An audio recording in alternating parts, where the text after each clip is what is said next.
આપનો પરિચય? કરણસિંહ ચાવડા, ગુજરાત રાજ્ય સંકલન સમિતિ કોર કમિટીનો સભ્ય. કરણસિંહ, આજે 12મું સ્નેહ મિલનનો કાર્યક્રમ કેવો પ્રકારનું આયોજન અને કેટલી સંસ્થાઓ ક્યાં લોકો આવેલા? આપ જાણો છો એ પ્રમાણે સૌ પ્રથમ અમારા સ્થાપક મુરબ્બી માન્ય વિક્રમસિંહજી મહારાવળ સાહેબને વિચાર આવેલો કે ગુજરાતમાં અનેક સંસ્થાઓ કામ કરે છે, તો આ બધી સંસ્થાઓ વર્ષમાં 2-3 વાર મળે અને સંકલન કરીને સમાજના જે મુખ્ય પ્રશ્નો હોય, વિકાસના પ્રશ્નો હોય, બીજા પ્રશ્નો હોય, કારણ કે દરેક સમાજના પોતાના પ્રશ્નો હોય છે, તો એ પ્રશ્નોનું સારી રીતે અસરકારક રીતે સંકલન કરી યોગ્ય કક્ષાએની રજૂઆત થાય.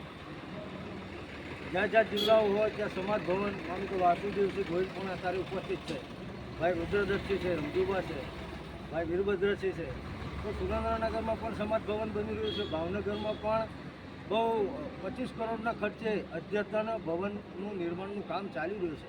તો ગુજરાતના દરેક જિલ્લાઓમાં આવા ભવનો ઊભા થાય અને ત્યાં કન્યા કેળવણીનો વ્યાપ વધે, દીકરાઓ કન્યાઓ માટે સ્પર્ધાત્મક પરીક્ષાની તૈયારી થઈ શકે અને સમાજની અસ્મિતાને ઉજાગર કરતા કાર્યક્રમનું આયોજન થાય. અને આપ જાણો છો એ પ્રમાણે કે ગત 14મી માર્ચ 2023 રતનપુર ખાતે 60 લાખ ઉપર ક્ષત્રિયો ભેગા થઈ અને એક અસ્મિતાના દર્શન કરાવ્યા હતા. તો સમાજ સંગઠિત હશે તો અન્ય સમાજની જોડે રહીને પણ અન્ય સમાજની સારી બાબતો સાથે લઈ, કારણ કે ક્ષત્રિય કોમવાદી હોય નહીં, એ તમામ સમાજોને સાથે રાખીને નીકળે એમ આજનું અમારો આ સ્નેહ મિલનનો કાર્યક્રમ છે. અને એમાં અનેક રીતે મુદ્દાઓની અમે બંધારણ બનાવવાથી માંડી અને 14મીના કાર્યક્રમનું શું કરવું, અમારી ભાવિ રણનીતિ શું હશે, પદ્માવતી વખતના પણ અમારા કેસો છે તો સરકારમાં એની કેવી રીતે રજૂઆત કરી, આ અનેક મુદ્દાઓ છે.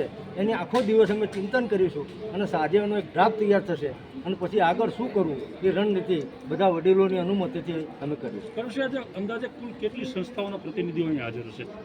આમ તો અમારી સાથે અમારા ડેટા મુજબ 196 સંસ્થાઓ તો જોડાયેલી છે, એટલે આજે 200 ઉપરાંત ગુજરાતની સંસ્થાઓના પ્રતિનિધિઓ અત્યારે પરિચય વિધિ ચાલે જ છે, એ આની જોડે હાજર છે. અને સંકલન સમિતિ એ દરેક સંસ્થા પોતાનું અસ્તિત્વ ટકાવી રાખી એમનો જુદી જુદી, માનો કે ઝાલાવાડ ક્ષત્રિય સમાજ હોય, ભાવનગર ગોહિલવાડ સમાજ હોય, ચુડાસમા રાજપૂત સમાજ હોય, વડોદરા રાજપૂત એસોસિએશન હોય, ઉત્તર ગુજરાત રાજપૂત સમાજ હોય, 52 વાટા હોય, બધી સંસ્થાઓ પોતાનું કામ, કચ્છ જિલ્લા ક્ષત્રિય સભા હોય, એ પોતાની કરણી સેના હોય, મહાકાલ સેના હોય, ગુજરાત ક્ષત્રિય સભા હોય, અનેક સંસ્થાઓ છે. એ બધી જેમ બધી જ નદીઓ સમુદ્રને મળે એમ આ બધી સંસ્થાઓ સમાજરૂપી સમુદ્રને મળે, અમે કેવી રીતે સારું કામ કરી શકીએ એ અમારો આ ઉદ્દેશ. સમાજરૂપી સમુદ્ર આજે જોવા મળ્યો છે. આવતા દિવસોની અંદર સમાજના વિકાસ માટે કેવા કેવા કામો થઈ શકે, જ્યારે સમાજ અલગ અલગ સંસ્થા હોય પણ એક થઈને કામ કરતો હોય ત્યારે વિકાસ માટે એવા કામ થઈ શકે કે માનો કે હમણાં જ ભાવનગરની અંદર જે જમીન અમે સરકાર જોડે માંગી છે, તો સરકારશ્રીનો અમે, અમારા વાસુદેવસિંહ ગોહિલ સાહેબ ઉપસ્થિત છે, સરકારશ્રીનો આભાર વ્યક્ત કરીએ છીએ કે 30% કપાતથી જે જમીન આપી એમાં 90 કરોડ જેટલો ફાયદો સમાજને થયો છે. એવી રીતે આપણે જોઈએ કે જામજોધપુરમાં જામકંડોળા છે, એની સામે વાવડીમાં કન્યા છાત્રાવાસ બની રહ્યું છે. એવી રીતે અંકલેશ્વરમાં ધીરાજ એસોસિએશન દ્વારા પણ એક મસ્ત મજાનું ભવન ઊભું થઈ રહ્યું છે 25 કરોડના ખર્ચે. તો જ્યાં જ્યાં સરકારમાં અમારા જે જુદા જુદા પ્રશ્નો છે એ સરકારને ખબર છે કયા પ્રશ્નો છે, તો એક તો આ જમીન જેમ અન્ય સમાજને સરકાર સસ્તા ભાવે એટલે કે સબસિડીથી આપે એ રીતે અમને પણ આપે. એ સિવાય અમારી માગણી હતી કે ભાઈ વિધવાઓને, તમામ સમાજની વિધવાઓ ને અત્યારે 1250નું પેન્શન મળે છે, એ પૂરતું નથી, તો એ પેન્શન 5000 મળે.